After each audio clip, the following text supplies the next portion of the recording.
I opened a door. The unattached frame stood deep in the midst of the jungle. I could see the midday sun filtering through the canopy ahead as I stepped past the threshold. There, 10 towering figures focused an unshakable stare down upon me. Their fronds like giant claws clattered at their sides in the wind. A thought pulsed in my skull. A word suddenly stamped into my consciousness. Dig. So I tore at the fallen leaves and moist earth with my bare hands when 1,000 spindly shapes emerged and rushed up my arms. They stalked over my paws, the numberless predators Ravenous. Their mandibles cut into my flesh, and from the pinholes in my skin, waves of stinging pain washed over me. I felt the figures speak. This is knowing. And the insects dispersed, sought shelter under my clothes, burrowed into my skin, sated and contented by my blood. I dug deeper, and a shaft of light shot up from the cavern I was making. It was a dirty, ugly light. Then it slowed to show me the miserable particles it had goaded into taking its interminable journey. A hunching, huddled exodus, coursing from a roiling pit I was too blinded to see. Then an acrid sulphur burned at my nostrils, the noxious scent screaming in my lungs. In my breathless frenzy, I clawed at my throat.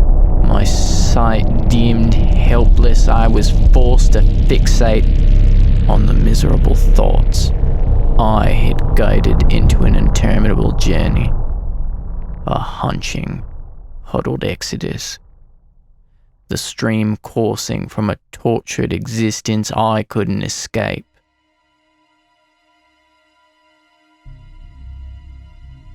My throat trickled a spot of blood into the soil.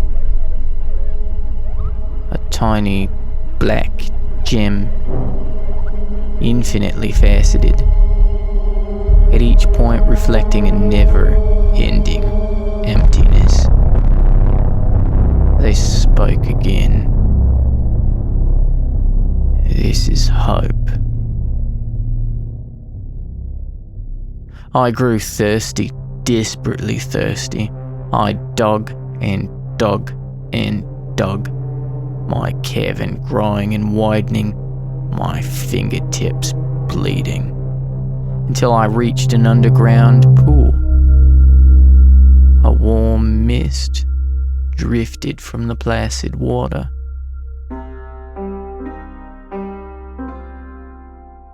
And there was a bloated white face just below the surface, bulging eyes and an unnerving expression of surprise. Staring from behind a clouded film of decay. The mouth was agape, the jaw falling away. The face looked so familiar. The line of the jaw so much like one I'd known. The nagging recognition gave way to my thirst, and I put my lips to the pool, nearly locking in a kiss with the corpse.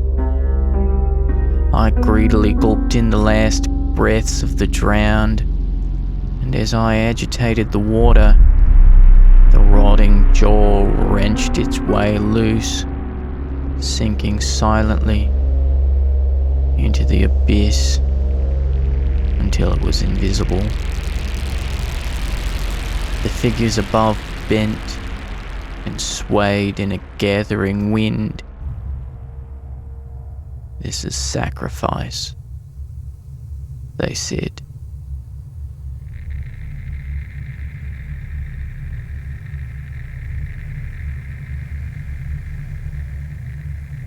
I gagged.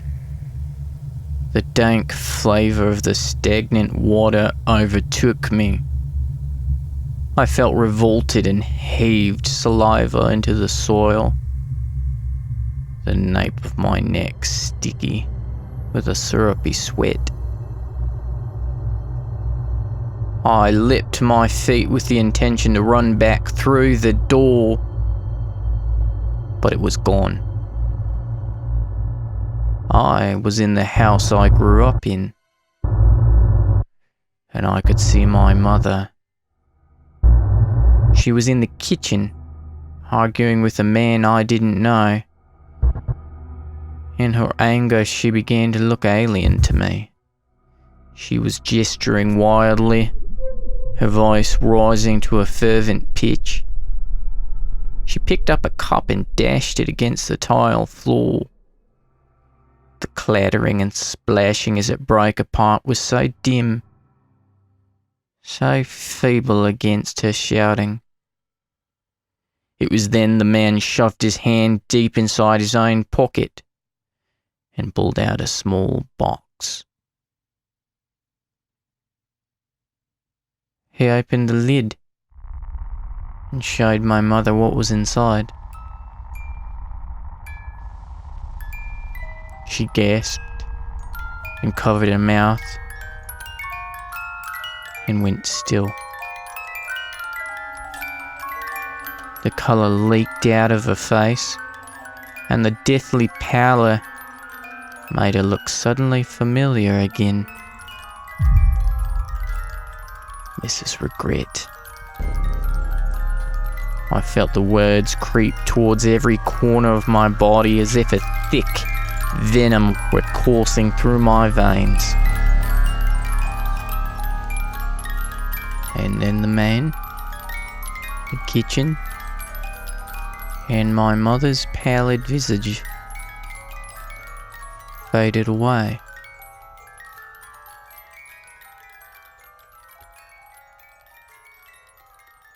But not before I caught sight of my mother's pale,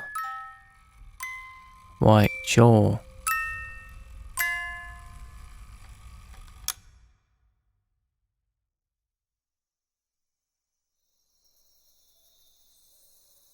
I was alone in the jungle. I lay a long time next to a shallow hole and a mound of dirt. My throat ached and my temples pounded. A group of palms bowed subtly under the pressure of a hot wind. The last rays of a falling sun caught the top of a grass-thatched roof, far off in the distance. It was camp. Then a millipede scuttled over the dense leaves and slipped down into the basin of a cup, where it flailed and floundered in an oily sludge that had collected there. I faintly recalled a bitter flavour.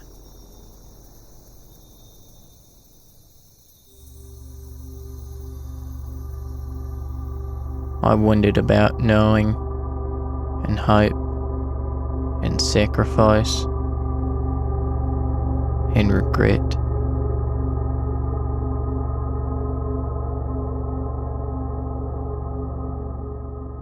You won't find God